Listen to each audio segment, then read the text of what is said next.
ہمیں چراغ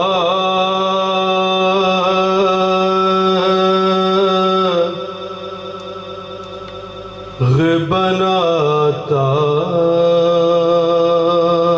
ہے یا علی کہنا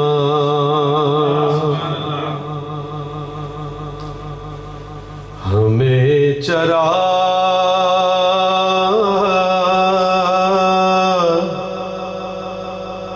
بناتا ہے یا علی کہنا ہمیں چراغ بناتا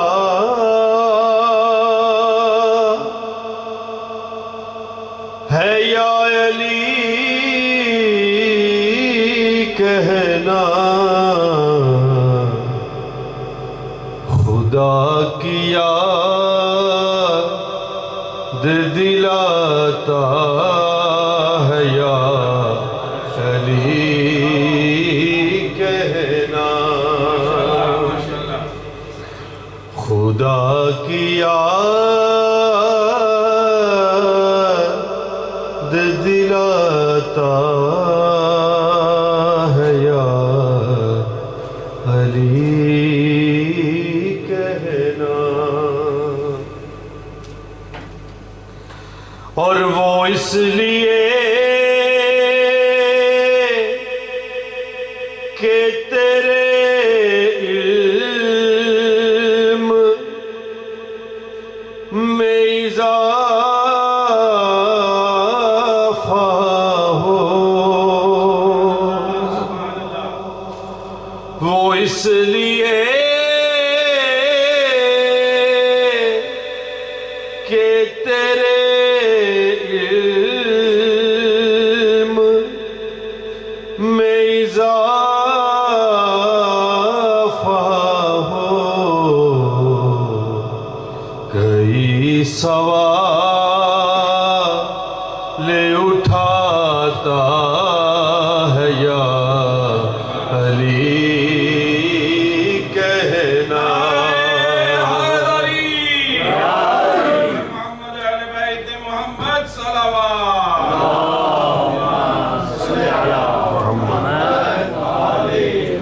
سوال یہ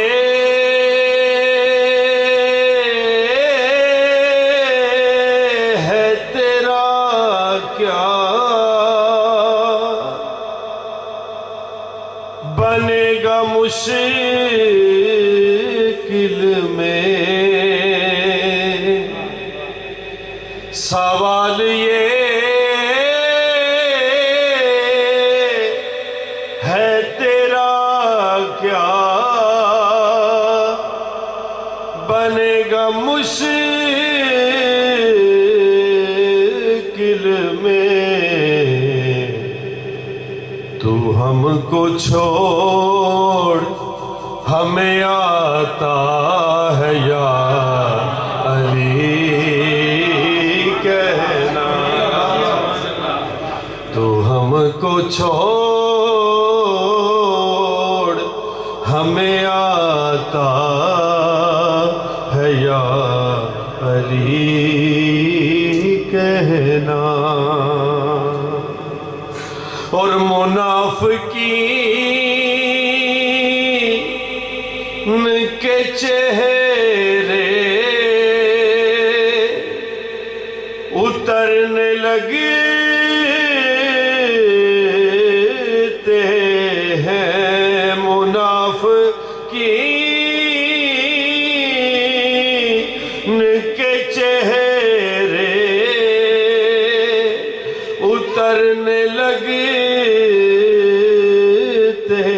ہیں یقین کرو نظر آتا ہے یا علی کہنا یقین کرو نظر آتا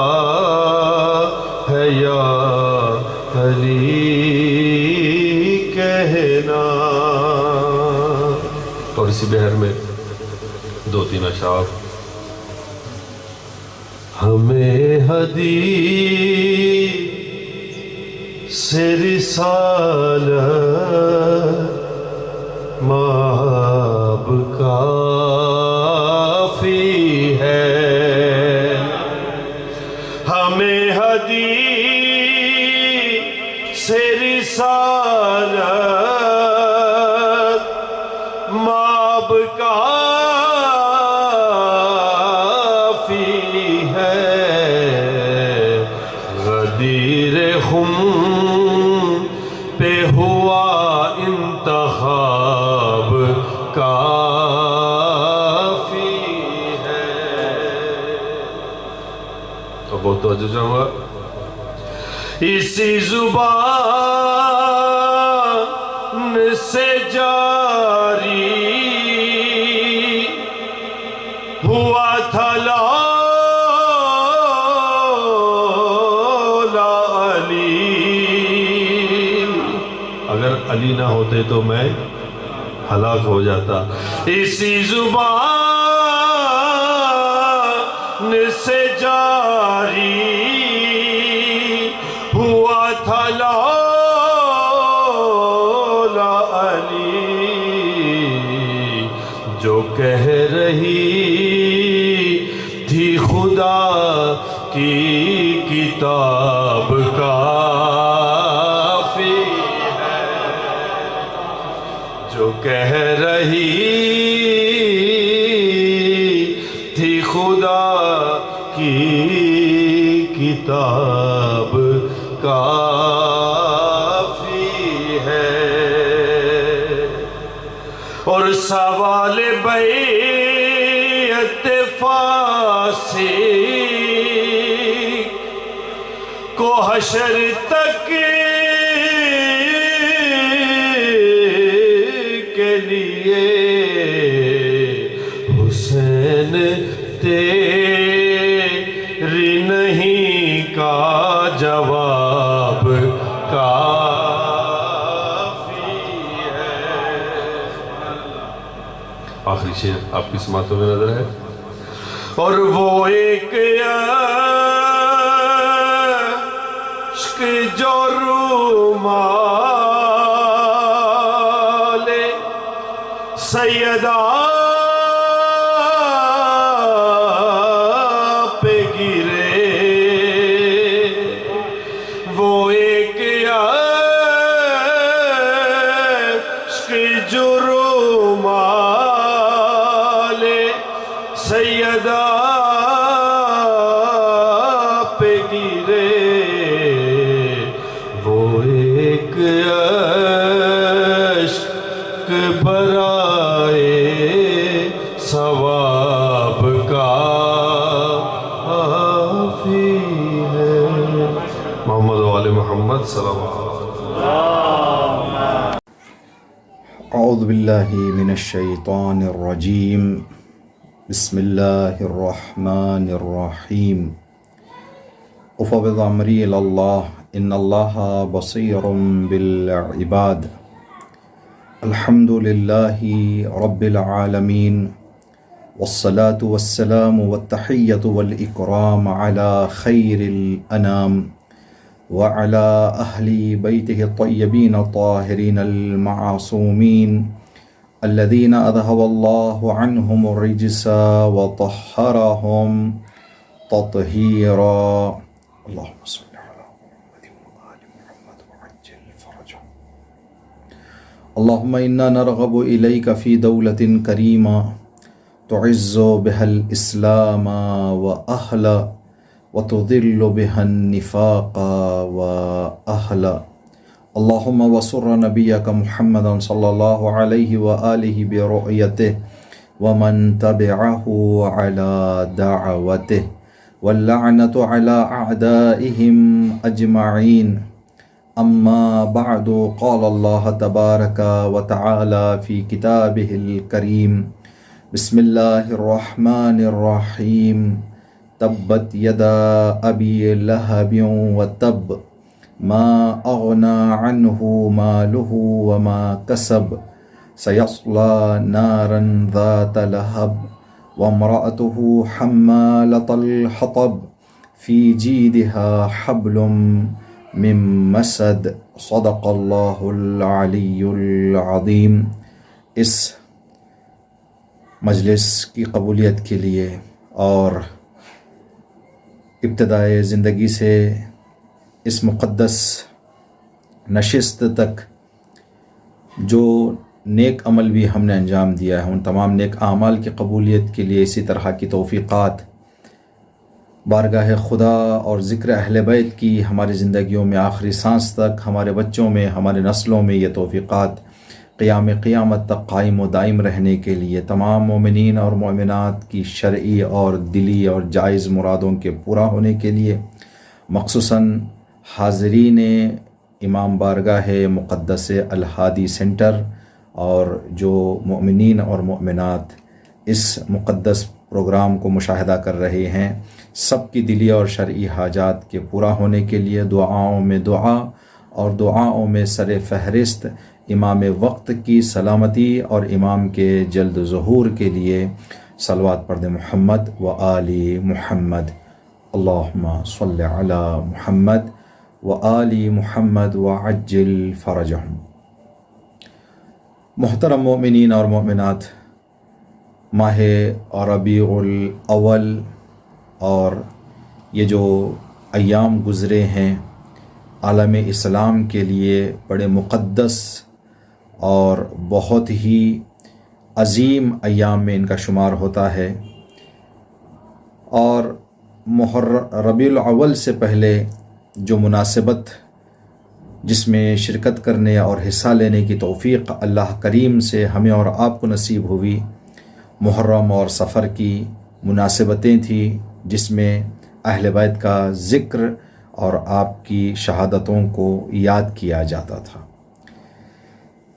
گزشتہ ایام اور موجودہ ایام کو مد نظر رکھتے ہوئے کچھ مناسبتیں جو ان ایام میں گزری ہیں، ایک مسئلہ آپ حضرات کی خدمت میں عرض کرنے کا ارادہ کیا ہے، اس امید کے ساتھ کہ اللہ رب العزت سب سے پہلے اس حقیر کو، پھر آپ تمام مومنین اور مومنات کو اس مطلب کو درک کرنے اور اس پر عمل کر کے اپنی زندگیوں کو کامیاب کرنے کی اللہ توفیق عطا فرمائے انشاءاللہ۔ دیکھیں، محرم اور سفر جو مناسبتیں ہم نے گزاری ہیں، کچھ شخصیتوں کی شہادت اور ان کا اس دنیا سے جانے کو ہم نے یاد کیا، ان کی شہادت کو احترام سے یاد کیا، اور ان مناسبتوں پر ہم نے ان کی یاد میں مجلس منعقد کی، گریہ کیا، سیاہ لباس پہنا، آنسو بہائے، اور دیگر سارے وہ چیزیں جو ہم نے ان ایام میں انجام دیے ہیں۔ ربیع الاول کی 9 تاریخ اور 14 تاریخ، 9 تاریخ کو بھی ایک انسان کا اس دنیا سے جانا ہے، 14 ربیع الاول کو ایک انسان اس دنیا سے گیا، یزید ابن معاویہ علیہ اللعن والعذاب۔ تو اب یہاں غور کرنے کی جو بات ہے، کوئی اس دنیا سے جا رہا ہے تو اس کی شہادت کو یاد کر کے سیاہ لباس پہنا گیا، آنسو بہائے گئے، مجلسیں کی گئیں، اور کوئی اس دنیا سے گیا تو لوگوں نے خوشیاں منائی، رنگین کپڑے پہنے، ایک دوسرے کو مبارکبادی پیش کی کہ یہ شخص اس دنیا سے واصل نار ہوا، یہاں پر بھی اس دنیا سے جانا ہے، یہاں پر بھی اس دنیا سے جانا ہے، یہاں گئے تو لوگوں کے دلوں میں دکھ ہوا کہ یہ کیوں گئے، کتنے اچھے تھے، کتنے نیک تھے، کیا عظیم کارنامہ انجام دیا انسانیت کے لیے، کتنے مفید تھے انسانیت کے لیے، یہ اس دنیا سے گئے تو لوگوں نے کہا اچھا ہوا اس دنیا سے گئے، کتنے منحوس تھے، کتنے ظالم تھے، کتنے برے تھے، کتنی پریشانیاں دنیا کے سامنے کھڑے کی، کیا کیا تکلیفیں دنیا کے سامنے لے کر آئے۔ تو یہاں سے پتہ چلتا ہے کہ انسان اس دنیا میں چاہے حسین کی زندگی کرے، چاہے یزید جیسی زندگی کرے، حسین جیسی زندگی کر کے جائیں گے تو لوگوں کے دلوں میں ہمارے بارے میں درد ہوگا اور ہمیں اچھائی سے یاد کریں گے۔ جب یزید جیسی زندگی کر کے اس دنیا سے جائیں گے تو لوگ ایسے لوگوں کے دنیا سے واصل جہنم ہونے کے نتیجے میں خوشیاں منائیں گے، راحت کا احساس کریں گے، اور اپنے آپ کو یہ سوچ کر خوشی منائیں گے کہ اب یہ منحوس، یہ ملعون، یہ ظالم اس دنیا میں نہ رہا۔ جس سورہ کو ہم نے تلاوت کی وہاں بھی یہی مسئلہ ہے۔ مکہ معظمہ میں جب نبی کریم لوگوں کے سامنے دین اسلام کی تعلیم دے رہے تھے، جو لوگ رسول کی برحق تعلیمات کو سمجھ کر، سن کر، مان کر اسلام قبول کیے، ان کی تعریفیں کی گئی قرآن کریم میں، اور جن لوگوں نے جان کر، مان کر، دیکھ کر، سب کچھ ہونے کے بعد انکار رسالت کیا، رسول کے سامنے مشکلات ایجاد کیے، تو ان کے بارے میں خداوند عالم نے ایک سورہ اتارا، سورہ مسد، سورہ تبت یدا۔ بسم اللہ الرحمن الرحیم۔ تبت یدا ابی لہب و تب، ٹوٹ جائیں دونوں ہاتھ ابو لہب کے۔ تو عزیزان گرامی، یہ صاف بات ہے دنیا کی، یہ طبیعت ہے دنیا کی کہ انسان جب بھی کوئی روش، کوئی طریقہ، کوئی منہج، کوئی راستہ اختیار کرتا ہے تو اس کے حوالے سے انسان کو یہ سوچنا ہے کہ اس راستے پہ جو میں نے اپنا لیا ہے چلتا رہوں، آخر میں جا کر میرا انجام ویسا ہوگا کہ لوگ مجھے اچھائی سے یاد کریں گے، اور میرے مرنے پر، میرے اس دنیا سے جانے پر آنسو بہائیں گے یا خوشیاں منائیں گے۔ یہ ایام جو گزرے ہیں، نبی کریم کی ولادت کا دن تھا، پوری دنیا میں نبی کی ولادت کی خوشیاں منائی مسلمانوں نے۔ تو اس نبی کی ولادت کے ساتھ ایک امام کی ولادت بھی ہے، امام بحق ناطق مولانا جعفر صادق علیہ السلام، اللہم صلی علی محمد وآلہ۔ ایک روایت کتاب کافی جلد نمبر 8 صفحہ نمبر 149 میں ایک روایت نقل ہے، چھٹے امام نے رسول اللہ سے روایت کی ہے، اس لیے کہ دونوں اماموں کی ولادت، معصومین کی ولادت گزری ہے، اور جو موضوع ہمارا ہے اس موضوع سے جڑی ہوئی ہے، تو انشاءاللہ یہ روایت آپ کی خدمت میں عرض کریں گے۔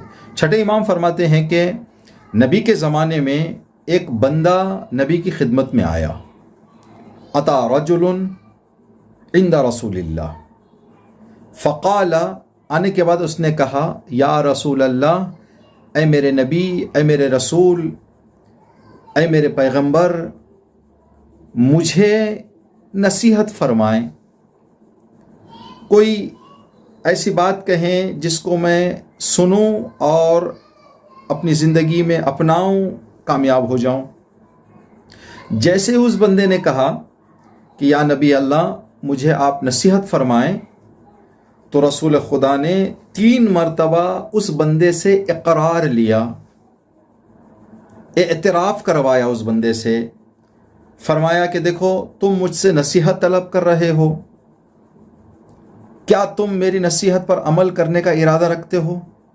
اس نے کہا نعم یا رسول اللہ، جی یا رسول اللہ، بے شک۔ دوبارہ رسول نے کہا کیا تم میری نصیحت پر عمل کرو گے؟ بندے نے کہا ہاں۔ تیسری مرتبہ بھی رسول خدا نے سوال کیا کیا تم میری نصیحت پر عمل کرو گے؟ اس نے کہا نعم یا رسول اللہ۔ اب یہاں بندے نے ایک نصیحت طلب کی، رسول نے 3 مرتبہ بندے سے اقرار لیا، کیا تم عمل کرو گے؟ اس کے پیچھے کچھ وجوہات ہو سکتی ہیں جو مختصر فکر کرنے سے انسان کو حاصل ہوتی ہیں۔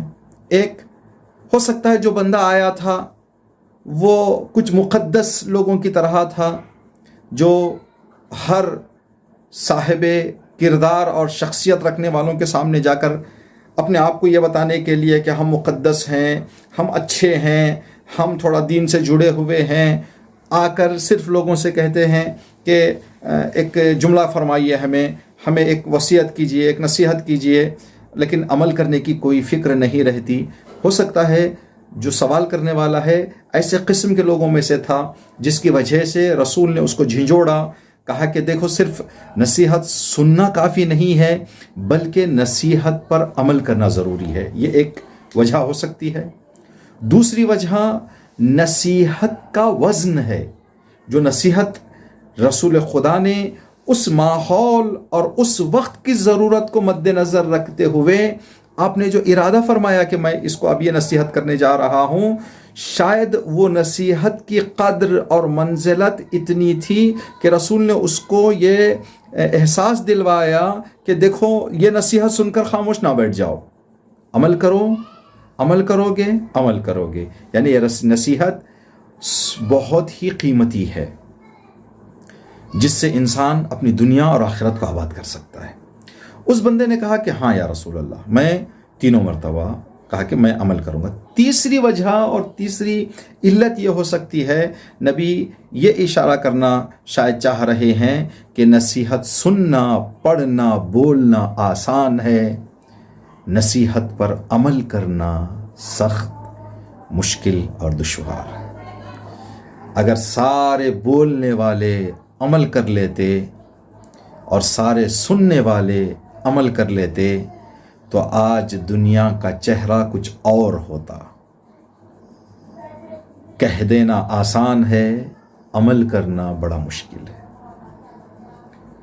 ہم یہ تو کہہ دیتے ہیں کہ میں نے اچھی تقریر کی، میں نے اچھا خطاب کیا، اور سامعین بھی، مومنین بھی یہ کہہ دیتے تھے ماشاءاللہ کیا اچھی تقریر تھی، کیا اچھا خطاب تھا، لیکن عمل، نبی نے فرمایا سننا بولنا آسان ہے، عمل کرنا دشوار۔ اور اس سیرت رسول بھی رہی ہے اپنی زندگی میں۔ لوگ آ کر جب نبی کریم سے اس دور میں جب قرآنی آیات جبرائیل لے کر آتے تھے، لوگ آ کر رسول خدا سے فرماتے تھے کہ یا نبی اللہ کوئی نئی آیت اللہ کی طرف سے جبرائیل لے کر آئے ہیں؟ تو نبی پلٹ کر ان سے فوراً سوال کرتے کہ اس سے پہلے والی آیت جو تم لے کر گئے، کیا اس کو آپ نے سمجھ کر عمل کیا؟ اگر وہ بندہ جواب دیتا ہاں، تو نبی اس کو آیت سناتے، اگر وہ کہتا نہ، تو نبی کہتے پہلے جاؤ اس آیت کو سمجھو، اس آیت پر عمل کرو، اس کے بعد ایک اور آیت لینے کے لیے میرے پاس آ جاؤ۔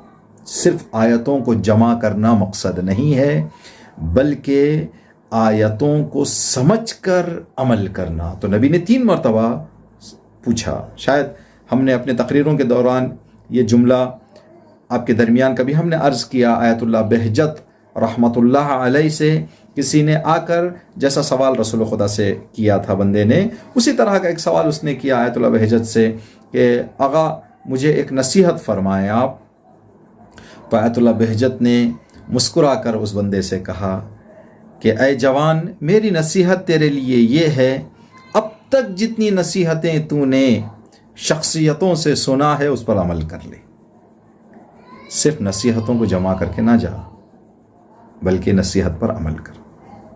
تو نبی نے بندے سے 3 مرتبہ اقرار لیا، لینے کے بعد محرم میں شہادتیں اور 9 ربیع الاول 14 ربیع الاول کو جو واصل جہنم ہوئے ہیں ان کے مرنے پر خوشی، جبکہ طبیعت یہ ہے، فطرت یہ ہے کہ کسی کے مرنے پر خوشی منائی نہیں جاتی۔ ہاں، جو انسان آزار و اذیت پہنچاتا ہے، ظلم کرتا ہے، تکلیفیں دیتا ہے لوگوں کو، سارے لوگ انتظار کرتے ہیں کہ وہ آدمی اس دنیا سے چلا جائے. اگر ان کو خبر ہو جاتی ہے کہ اس دنیا میں اب وہ نہیں ہے تو دل خوش ہو جاتا ہے ان کا.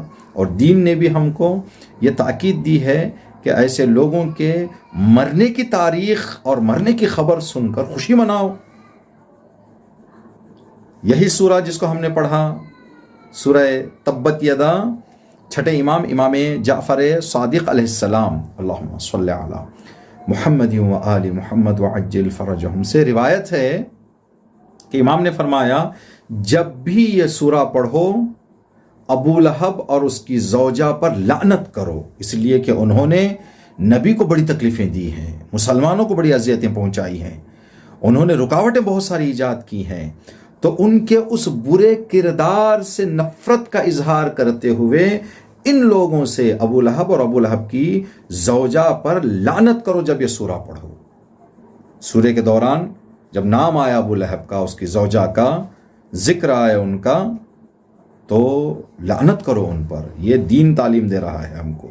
یہ امام بتا رہے ہیں ہمیں کہ کچھ لوگ ایسے بھی ہوتے ہیں جو بھی اس دنیا سے چلے جائیں تو ان کے مرنے پر آدمی کو خوشی منانا چاہیے، ان کے مرنے پر آدمی کو جو ہے عید منانا چاہیے، جبکہ مرنا ایک غمگین بات ہے. لیکن ان کا کردار یہ جو ہے سبب بنتا ہے، ان کا برا کردار، کہ لوگ راحت کا. روایتوں میں ہے ہمارے پاس، امام نے فرمایا مرنے والے دو طرح کے ہوتے ہیں. کچھ ایسے ہوتے ہیں جو دنیا کی مشکلات سے راحت پا جاتے ہیں اور آخرت کی سہولتوں میں جب زندگی شروع کر دیتے ہیں. کچھ ایسے لوگ ہوتے ہیں جن کے جانے سے دنیا کو راحت مل جاتی ہے. کچھ لوگ ہیں جو دنیا کے مشکلات سے موت ان کو راحت عطا کرتی ہے، وہ راحت پا کر چلے جاتے ہیں، دنیا کی مشکلات سے آرام پا لیتے ہیں. کچھ لوگ ایسے ہوتے ہیں جن کا کردار ایسا برا ہوتا ہے، ان کے مرنے سے دنیا اور دنیا والوں کو راحت مل جاتی ہے.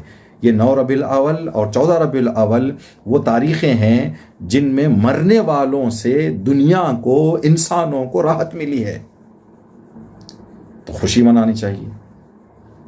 تو یہ روایت جو نبی کریم کے ہم آپ کی خدمت میں عرض کر رہے ہیں کہ بندے کو 3 مرتبہ اقرار لینے کے بعد بندے سے نبی کریم نے فرمایا کہ اے شخص، میری نصیحت تیرے لیے یہ ہے، جو بھی کام تو انجام دینا چاہے، اذا حممت لامر، جو کام بھی تو کرنے کا ارادہ کرے تو اس کی عاقبت، اس کا رزلٹ، اس کا اینڈ، اس کا نتیجہ آخر میں کیا ہوگا، اس پر کچھ غور کر لیا کر.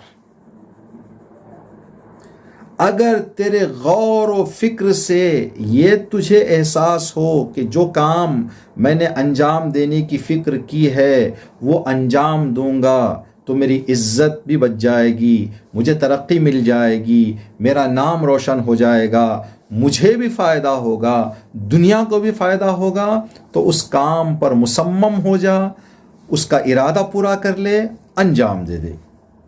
اگر تیری غور و فکر سے یہ تجھے احساس ہو جائے کہ جو کام میں انجام دینے جا رہا ہوں یہ کام میری ذلت، میری رسوائی، دنیا کو تکلیف، میری بدنامی، دنیا والوں کو پریشانی کا سبب بننے والا ہے، تو اس کام سے ہاتھ اٹھا لے، منصرف ہو جا، چھوڑ دے اس کام کو.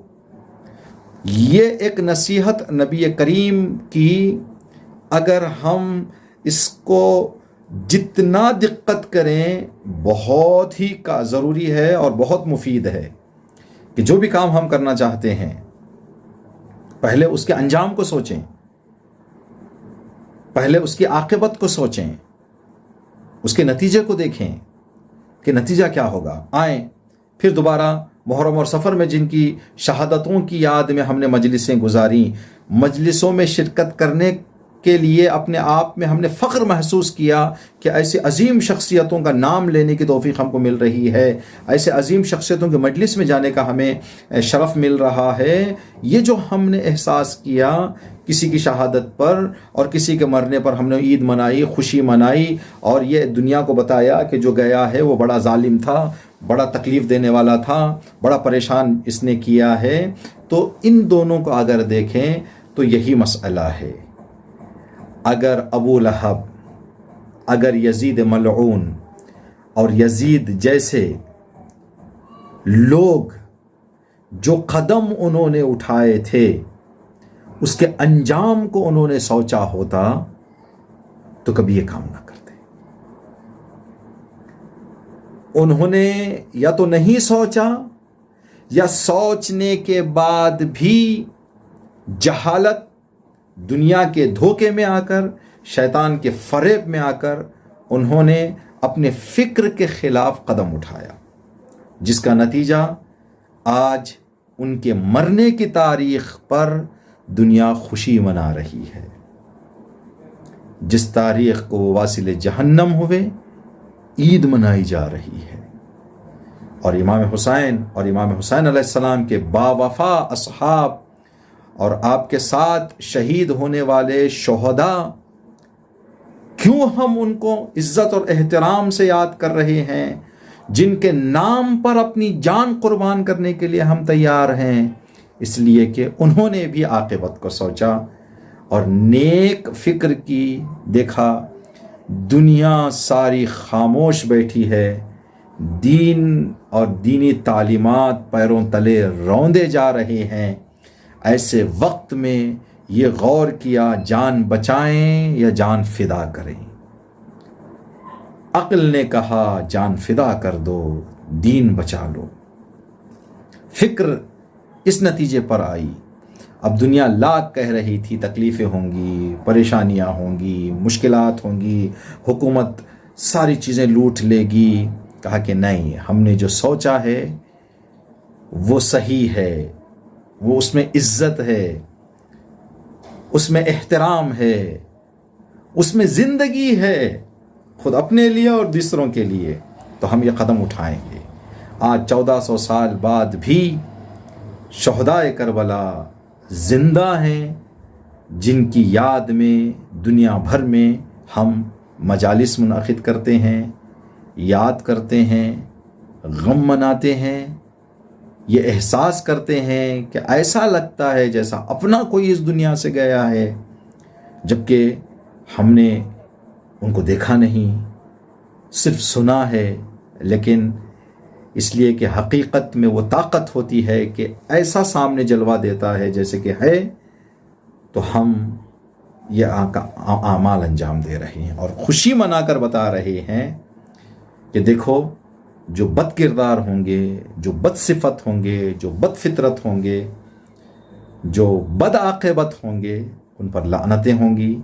اور یہ دونوں چیزیں ہمارے سامنے ہیں کہ اے انسان اب تو ہے. محرم اور سفر ہے، محرم اور سفر کی تعلیمات ہیں، شہدائے کربلا کا ذکر ہے، شہدائے کربلا کی یاد ہے، شہدائے کربلا کی تاریخ ہے، شہدائے کربلا کی سیرت ہے.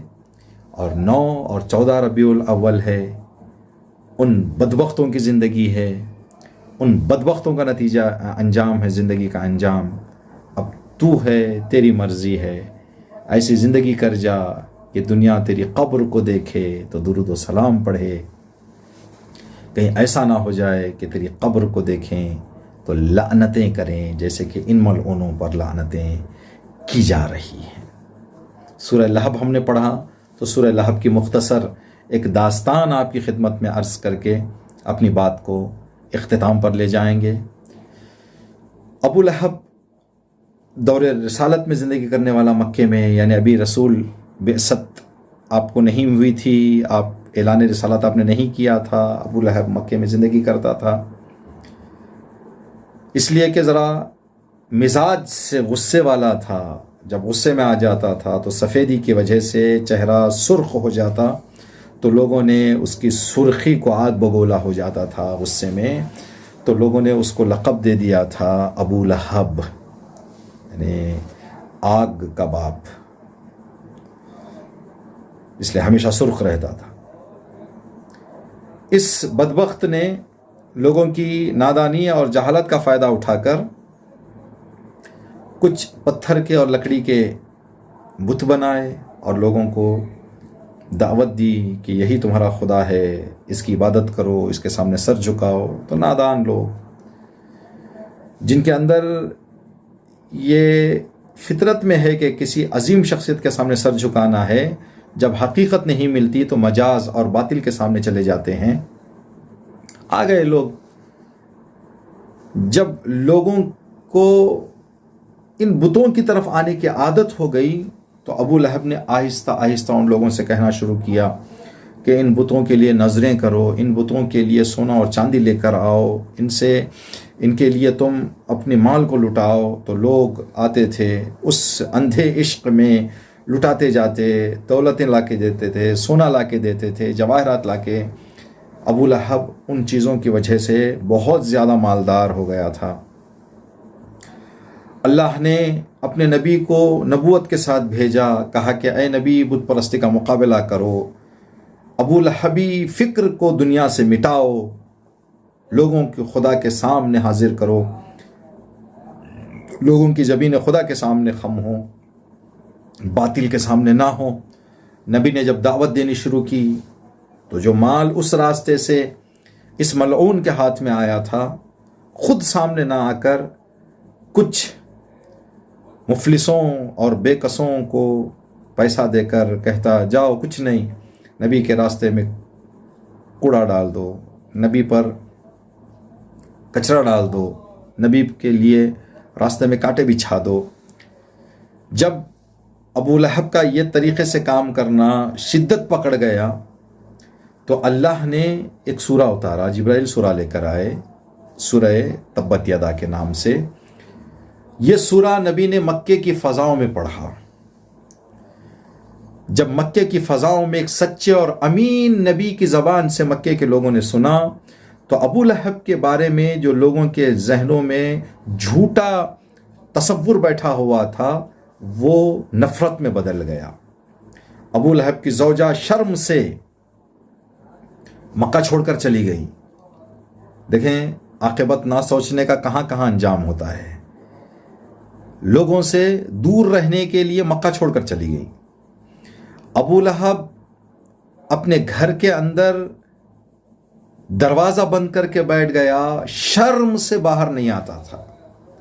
اگر اس چیز کو اس نے سوچا ہوتا، جس نبی کو میں نے سچا کہا، جس نبی کو میں نے امین کہا، جو حق کا پیغام لے کر آ رہا ہے اور میں باطل لوگوں کو دعوت دے رہا ہوں، میں باطل کی طرف بلا رہا ہوں، لیکن مال دنیا، عہدہ دنیا، منصب دنیا کے سامنے اندھا ہو گیا۔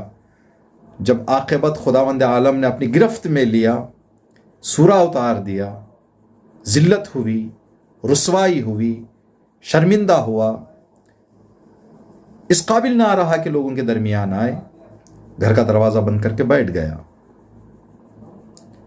اسی اثنا میں اللہ نے ملک الموت کو بھیجا، کہا اے ملک الموت جاؤ اس ملعون کی روح قبض کرو۔ ملک الموت نے روح قبض کر لی۔ ایک عرصہ گزر گیا، اس لیے کہ باہر نہیں آتا تھا، لوگ بھی سمجھتے تھے کہ شرمندگی سے باہر نہیں آ رہا ہے۔ اچانک ابو لہب کے گھر کے اندر سے بدبو آنے لگی، اس کی میت میں جو تبدیلی آ گئی تھی، گل گئی تھی، سڑ گئی تھی۔ لوگ ناک دبا دبا کر اس کے گھر کے قریب سے جاتے تھے۔ جب دروازہ توڑا گیا، اس کی میت کی حالت دیکھی گئی، کوئی قریبی رشتہ دار بھی تیار نہیں ہوا کہ اس ملعون کے جنازے کو اٹھائے۔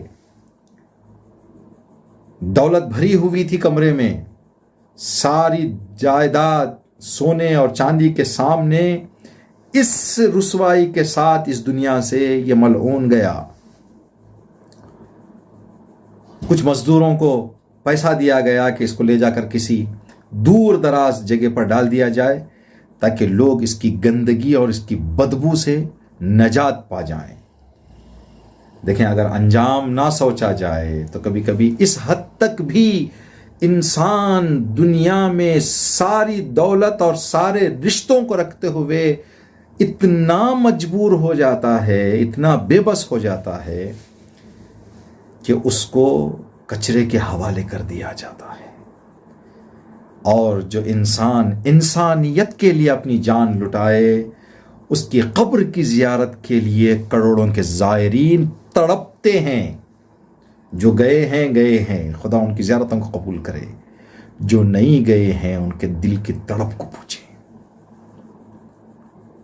بس 2 نکتے دعا کرنے کے لیے آپ کی خدمت میں عرض کریں گے۔ پہلا نکتہ، نبی کریم ایک مرد تھے۔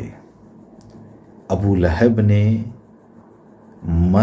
نبی کریم کو تکلیفیں دی، تو امام صادق نے فرمایا کہ اس ملعون پر لعنت کرو، اس لیے کہ اس نے میرے جد رسول اللہ کو تکلیفیں دی، اللہ کے پیغمبر کو تکلیفیں دی۔ ہماری جان قربان، میرے مولا کے دل پر کیا گزرتی ہوگی اس وقت جب یہ منظر سوچتے ہوں گے کہ سیدہ فاطمہ زہرا پر جو ظالموں نے ظلم ڈھائے ہیں، ایک خاتون جس کے بطن میں بچہ پل رہا ہے، جس کو بڑے نازکی سے اٹھایا اور بٹھایا جاتا ہے، ایسی خاتون پر جلتا ہوا دروازہ گرایا جائے، وہ بھی ایک داغ دیدہ خاتون جس کے والد کا کچھ دن پہلے انتقال ہوا ہو۔ جب امام اس مطلب کو سوچتے ہوں گے، چھٹے امام، تو امام کے دل پہ کیا گزرتی ہوگی، امام کے دل پہ کیا غم آتا ہوگا، کیا آتا ہے۔ اس کی طرف ایک اشارہ مولا امام رضا علیہ السلام کے صاحب زادے امام علی محمد تقی علیہ السلام کم سنی میں ہیں۔ امام رضا اپنے لخت جگر کو دیکھ رہے تھے، کیا دیکھا کہ امام محمد تقی علیہ السلام دیوار پر اپنی نگاہوں کو جمائے ہوئے بڑی دیر تک کچھ غور کر رہے ہیں۔ امام رضا علیہ السلام نے دیکھا کہ بچے کا غور کرنا تھوڑا طول پکڑ گیا ہے، شانے کو ہلایا، کہا بیٹا محمد تقی کیا اتنا غور سے سوچ رہے ہو؟ تو بیٹے نے باپ سے کہا کہ بابا میری دادی نے وہ پہلو کے درد کو کیسے، میری دادی پر وہ جلتا ہوا دروازہ جب گرا ہے تو میری دادی نے کیسے سنبھالا ہوگا بابا۔ اگر میرے سامنے میری دادی کے قاتل آ جائیں تو میں ان ظالموں سے انتقام لوں گا، میں ان ظالموں کو چھوڑوں گا نہیں۔ یہی وجہ ہے کہ جب ہمارا 12واں آقا ظہور کرے گا تو روایتوں میں ہے کہ ان ملعونوں کو قبر سے اٹھائیں گے میرے مولا جنہوں نے فاطمہ زہرا پر ظلم ڈھایا، اور سوال کریں گے اے ظالم بتا میری جدہ کی کیا تقصیر تھی، میری جدہ نے تجھے کیا تکلیف دی تھی کہ اس بے رحمی سے میری جدہ پر تو نے ظلم ڈھائے۔ الا لعنت اللہ علی القوم الظالمین سیعلم الذین ظلموا ای منقلب ینقلبون ربنا تقبل منا انک انت السمیع العلیم۔